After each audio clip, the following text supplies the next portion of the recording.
Qué gusto estar con ustedes de nuevo en este querido programa, Esos Grandes Viejos. Estoy aquí con el profesor Jaime Oviedo. Hola Jaime. ¿Cómo está, profesor? Muy bien, ¿y tú? ¿De Muy quién bien. vamos a hablar hoy día, Jaime? Hoy día vamos a hablar de Jorge Prat Echaurren. Pero Prat, ese apellido me suena. ¿Tiene algo que ver este caballero con el héroe? Efectivamente, es nieto, trae sangre directa, ¿verdad?, en sus venas de Arturo Prat Chacón, nuestro máximo héroe naval nacional, ¿no? Y además, bueno, me parece que tuvo 8 hijos, don Jorge, ¿no? Entre paréntesis, para que ustedes lo conozcan, aquí tenemos el libro más importante que se ha publicado en el último tiempo sobre don Jorge Prat, el libro de mi amigo José Pepe Díaz Nieva, profesor español ya radicado en Chile, y que trae un interesante prólogo sobre la vida de don Jorge. Yo no tuve la fortuna de conocerlo, y también escritos de don Jorge, discursos, documentos. ¿Por qué no nos cuentas un poquito de la biografía general de este gran chileno que fue Jorge Prat? Bueno, don Jorge Prat nace en la ciudad de Santiago el 24 de abril de 1918 y él se inicia tempranamente en la política chilena, militando en el Partido Conservador. Él llega en un momento muy clave para el Partido Conservador en Chile, porque es el momento en que se escinde la Falange Nacional, que se lleva gran parte del contingente juvenil que tenía el Partido Conservador. Entonces la directiva del Partido Conservador le encomienda a Jorge Prat Echaurren encabezar una directiva que pueda de alguna manera reconstruir y reestructurar. Pero tú ya te entusiasmaste con uno de los aspectos de la vida. Yo te decía, oye, una breve biografía, tú ya estás metido en el... eh, hagamos un recorrido así general. Fue primero alumno de los padres franceses, ¿no es cierto? Así es. ¿Y qué estudió después? ¿Te acuerdas? Después estudió Derecho. ¿En qué universidad? En la Pontificia Universidad Católica de Chile. Efectivamente. Después ejerce digamos, el ejercicio libre de la profesión y se incorpora a la vida pública chilena, siendo, como decía, militante del Partido Conservador. Va escalando progresivamente, ¿verdad?, en el debate público chileno, va siendo muy considerado y es parte incluso de la estructura burocrática estatal del país. El primero nombrado presidente de la Caja de Previsión y posteriormente va a tener también mucha influencia en la creación del Banco del Estado. Va a ser el fundador del Banco del Estado, en sentido estricto, ¿no? Así es. ¿Y qué cargo ministerial va a ocupar? ¿Te acuerdas? Ministro de Hacienda. Va a ser ministro de Hacienda con el presidente Ibáñez. El presidente ¿sí? Ibáñez. La segunda administración. La segunda administración del presidente Ibáñez, que va del año 52 a 1958. Y también él encabeza, o sea, no encabeza, sino que es parte de una delegación, cosa que no es muy conocida, de la 10ª Conferencia Interamericana, donde se sientan las bases del Banco Interamericano de Desarrollo. También en la década del 50 ocurre esto, y bueno, más adelante él va a participar tan activamente en la política chilena que incluso en el año 64-65 es nominado candidato a la presidencia de la República, espontáneamente, por un grupo de ciudadanos que lo considera ya un referente dentro de la política chilena. Y no dejando tampoco de olvidar la fundación de la revista Estanquero, mediados de la década de los 40, que iba a ser un gran vehículo de difusión de las ideas del nacionalismo. Digamos que, y bueno, finalmente fallece en 1971 a los 53 años de edad de manera muy fulminante, con un infarto cardíaco, cuando se trasladaba a la ciudad de Valparaíso, a la altura de Curacaví. Un hombre de 53 años, en plena producción y con todo un desarrollo político por delante muy próspero, pero bueno. Tú has mencionado ahí hitos muy importantes en la vida de este gran patriota. La revista Estanquero. La revista Estanquero fue probablemente, junto con la revista Estudios, la revista de mayor influencia en los sectores intelectuales que podríamos llamar, por una parte, más nacionalistas en el caso de Estanquero, más conservadores con alguna beta social cristiana en el caso de la revista Estudios. Pero, ¿por qué escogió este nombre, Jorge Prat? Se pregunta uno. Bueno, porque él era un portaliano. Evidentemente, Jorge Prat es don Pancho Antonio Encina, Alberto Edwards, mayores que él, por supuesto, intelectuales muy importantes de comienzos del siglo XX, pero en la zona central del siglo XX, el mayor referente del pensamiento portaliano en Chile es don Jorge Prat. La revista Estanquero fue además una revista profundamente anticomunista. Fíjense lo que escribió el editorial de la revista, pero probablemente son palabras de Jorge Prat. caracterizando el comunismo. Muy interesante esto por la situación que estamos viviendo en Chile, ¿no? Dijo así la revista Estanquero en uno de sus primeros números, por allá por el número 9 del año 47. Se trata de un fenómeno morboso, de degeneración psíquica contra el cual se estrellan todos los argumentos. Es infantil, por lo tanto, pretender luchar en su contra con los medios normales de la persuasión. El comunista no oye ni ve. Es un fanático integral que no acepta más verdades que las que proclama el partido, ni obedece a otro mandato que el de este. ¿Qué comentario te merecen, Jaime, estas palabras tan certeramente anticomunistas de la revista Estanquero? Bueno, la visión que tenía, ¿verdad?, don Jorge Prat ya tempranamente del fenómeno comunista, entendiendo que era una visión totalitaria y una concepción del poder absolutamente anticristiana y antipatriota, y que definitivamente en el decurso del tiempo le dio la razón, ¿no es cierto?, en la contingencia política nacional, sobre todo en la década de los 70, que vivimos y padecimos en Chile, y que estamos, yo creo, también padeciendo hoy día en 50 la años actualidad, después. Exactamente. Entonces, esta visión, ¿verdad?, que tienen estos grandes hombres, estos grandes señores, ¿no es cierto?, de la política chilena, como Jorge Prat, que la iluminaban desde el debate público a través justamente como vehículos de difusión como la revista Estanquero y publicaciones que él también hizo. Recordemos que él fue un gran y un acérrimo crítico del excesivo estatismo, de la corrupción. Él ya visualizaba esto. De hecho, él publica un libro que complementa también estas ideas, El fracaso de un triunfo, donde hace una crítica frontal al gobierno de José Antonio Ríos, en que ya se están instalando estas prácticas de corrupción en producto justamente de este estatismo excesivo. Y bueno, eso le va granjeando la respetabilidad y la honorabilidad de los círculos intelectuales de la época, que se van fijando en él y se van dando cuenta de que es una persona fuera de serie, en el sentido de ser original en su planteamiento, recordando que él también es partidario de un régimen de corporaciones, un régimen, ¿verdad?, donde, tal como decía usted, los hábitos de orden, de acatamiento a la ley, muy propios del orden portaliano, se están diluyendo peligrosamente en la vida pública, política chilena, y él radica ahí los grandes problemas y justamente busca el antídoto a esta visión totalitaria comunista en esa visión patriótica, en esa visión de las virtudes cívicas, ¿verdad?, que van a permitir tener un país realmente en prosperidad, en desarrollo y en avance para el crecimiento y el bienestar de las grandes mayorías nacionales. Qué importante lo que estás comentando, porque una de las últimas manifestaciones públicas de don Jorge Prat es publicada en la revista Portada. La revista Portada fue una revista fundada por varios intelectuales chilenos. Estaba ahí Gonzalo Vial, estaba Hermógenes Pérez de Arce. Colaboró Jorge Prat con la revista Portada. Coexistió con la revista ¿Qué pasa? Portada era una revista mensual. ¿Qué pasa? Era semanario. Sabemos que duró hasta pocos años atrás.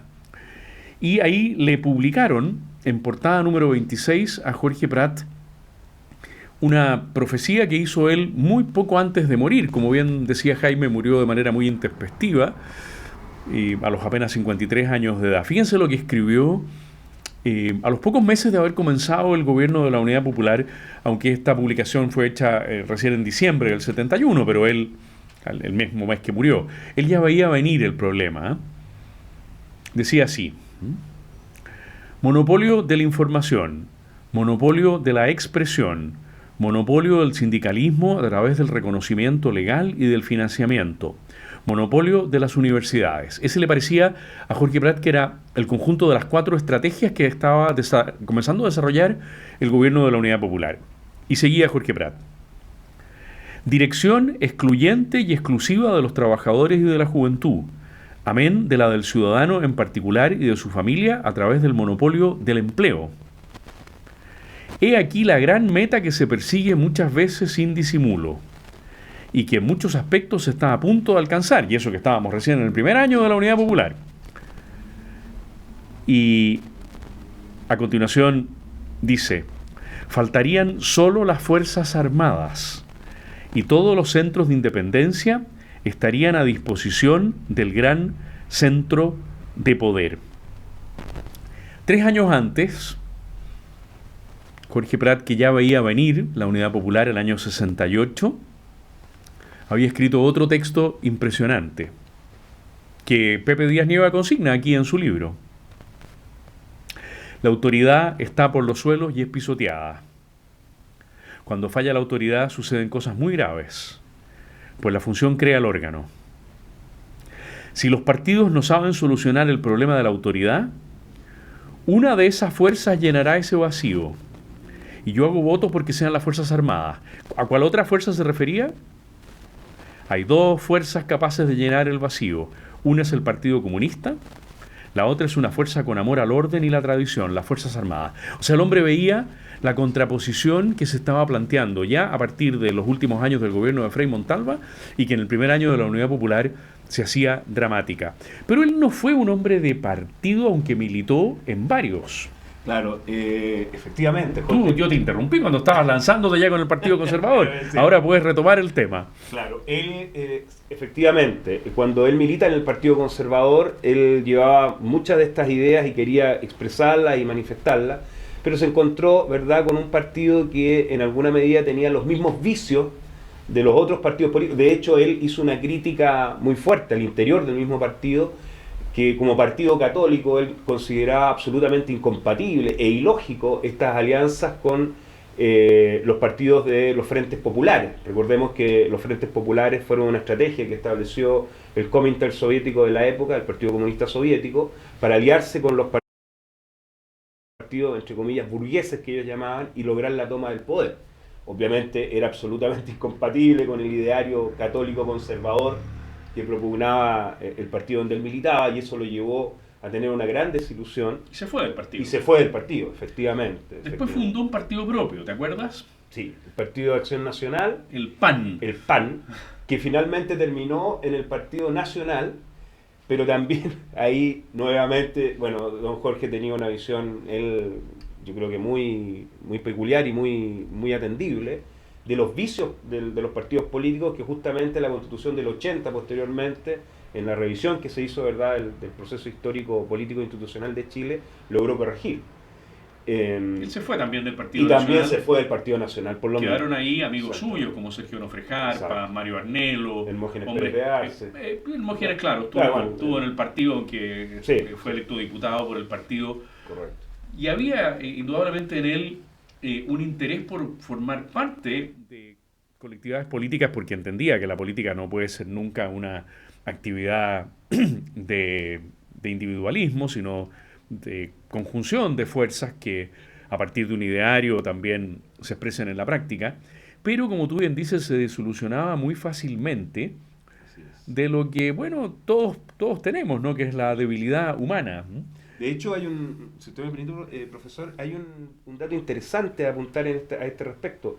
Muchos piensan que él, cuando desiste de su candidatura presidencial el año 64, lo hace para apoyar una candidatura como la de Frei, y no, la intención que él tiene, y lo señala aquí muy bien Díaz Nieva, es que se levante una candidatura independiente y nacional, que le puede hacer justamente, que pueda hacer un movimiento ciudadano que no dependa de los partidos políticos. Este mensaje obviamente no se entendió y bueno, el pánico del momento llevó a apoyar la candidatura de Eduardo Frei, y nosotros sabemos lo que ocurrió después posteriormente con eso, sobre todo con el sector. Ahí hay un momento muy interesante porque tanto el Partido Conservador como el Partido Liberal, que están a punto de desaparecer, ¿no es cierto?, en vísperas de la elección de Frei Montalva, son partidos que se sienten muy seguros. Viene el famoso naranjazo, la elección de un diputado socialista en Curicó. Esos 2 partidos hacen, como tú bien relatas, que la decisión de llevar una candidatura propia con los radicales de Julio Durán se caiga y apoyen a Frei. Pero, interesante, porque les ha llegado el dato de que quizá el delfín de Jorge Alessandri es Jorge Prat. Y ven con muy malos ojos que el delfín de un independiente sea otro independiente. Entonces, claro, todo esto también llegó a los oídos de Jorge Prat, quien depuso su candidatura, pero que no era un hombre que estuviera dispuesto a restarse definitivamente de la vida política chilena, porque inmediatamente, en las parlamentarias de marzo del 65, fue candidato a senador. y obtuvo una excelente votación. Él, acompañado de Hugo Gálvez, los dos como candidatos a senadores del PAN, sacaron 55.000 votos. Hoy día 55.000 votos parecen muy pocos votos. Siempre son muchos votos, 55.000 votos son muchos votos. Yo no he sido nunca candidato a nada, pero conozco amigos que han sacado menos de 1.000 y estaban contentos con 980, así que 55.000 votos son muchos votos.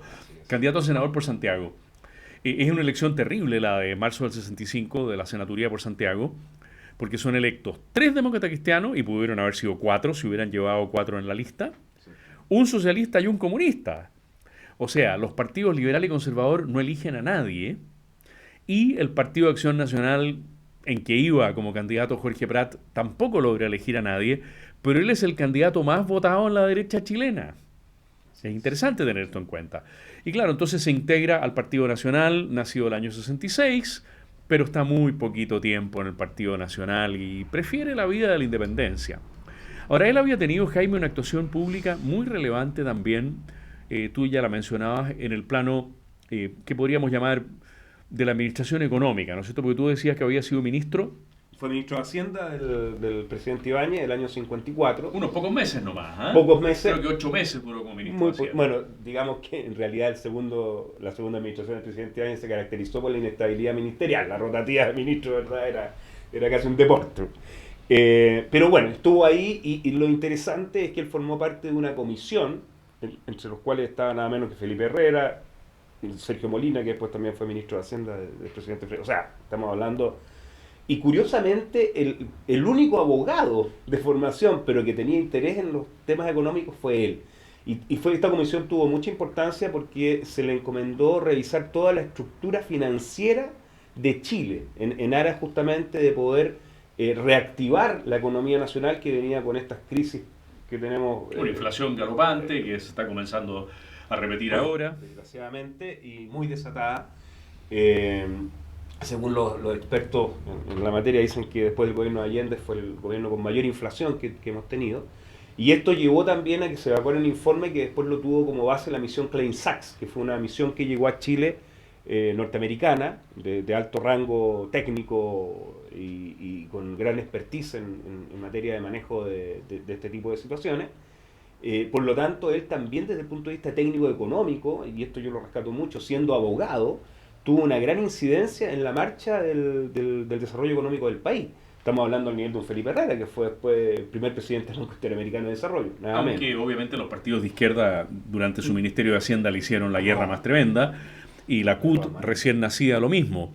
Exactamente. Ahora, después él formó parte de otra comisión muy interesante, porque seguimos con los mismos problemas. Es una comisión formada por el presidente Jorge Alessandri y que preside Jorge Prat, para estudiar la situación de la previsión en Chile. Ustedes dirán, nada nuevo bajo el sol. Efectivamente. Un alcance, profesor. En realidad, don Jorge Alessandri quiso nombrarlo ministro de Previsión, así fue, de Trabajo y Previsión Social, pero justamente esta situación partidista se lo impidió.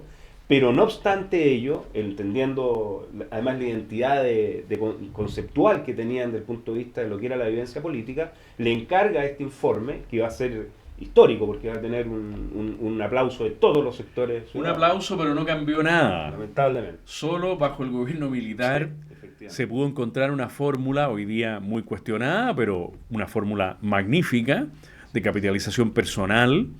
Fíjense lo que informó la Comisión Prat. Primero, el sistema previsional chileno es muy incompleto. Estamos hablando de comienzo de la década de los 60 años atrás.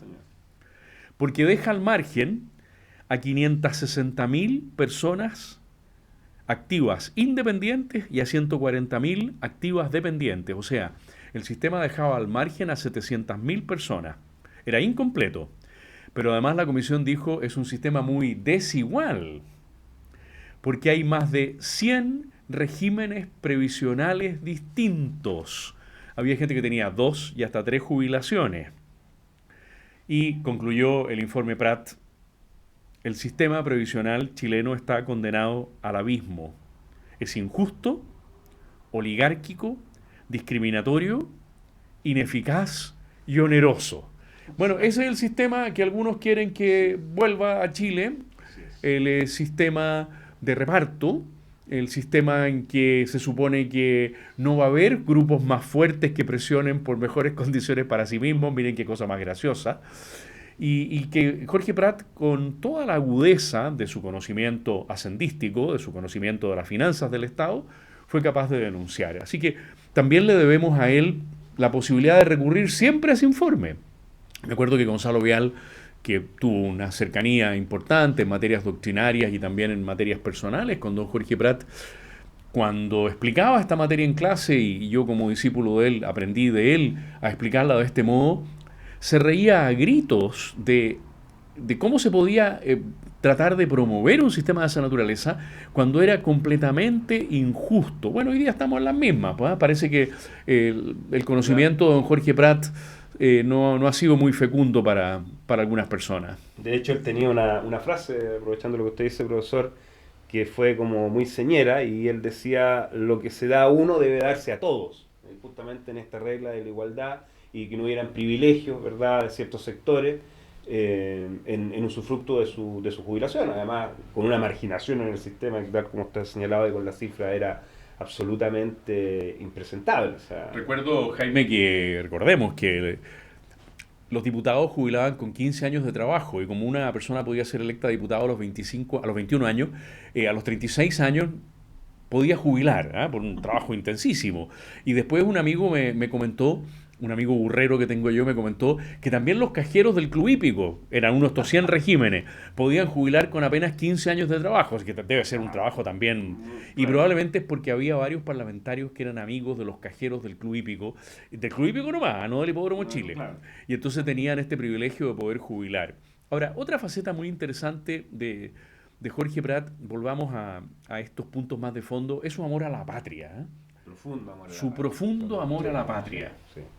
Fue un hombre muy preocupado de la continuidad histórica de Chile en sus tradiciones, en sus valores, y por eso obviamente que él rescata la figura de Diego Portales como este organizador de la República que le permitió, ¿verdad?, una estabilidad durante 90 años. Recordemos que la Constitución de 1833 tiene vigencia con las reformas respectivas hasta el año 1925. Por lo tanto, él rescata lo mejor de nuestras tradiciones republicanas. Y además, como nieto de Arturo Prat, era un hombre que tenía también un gran aprecio por el trabajo de las Fuerzas Armadas. De hecho, hay no sé si una anécdota, pero una situación que revela esto. Cuando él muere el año 71, y esto está consignado en las memorias del general Prats, el general Prats hace un apartado y señala que él va a los funerales de su amigo Jorge Prat Echaurren. No es el mismo apellido, porque es Prats. No, es Prats. El general Prats. Sí. Pero para demostrar, digamos, el gran ascendiente que tenía él también dentro de nuestro Instituto Armado, justamente por esta posición patriótica, ¿verdad?, y de defender nuestra soberanía con mucho ahínco y respeto por nuestro acervo cultural. Bueno, vale la pena mostrar de nuevo, ¿no es cierto?, este magnífico libro de José Díaz Nieva. Yo le había prometido una reseña por escrito y nunca se la hice, así que en cierto modo estoy de alguna manera pagando la deuda que adquirí con él. Felicito a Pepe por estar rescatando siempre elementos de nuestra historia que otros historiadores no estudian. Sé que él va a estar muy contento de que todos ustedes compren el libro de Jorge Prat Echaurren, Escritos, Discursos y Documentos. En el próximo programa, ¿de quién vamos a hablar, Jaime? De nuestra primera premio Nobel, poetisa Gabriela Mistral.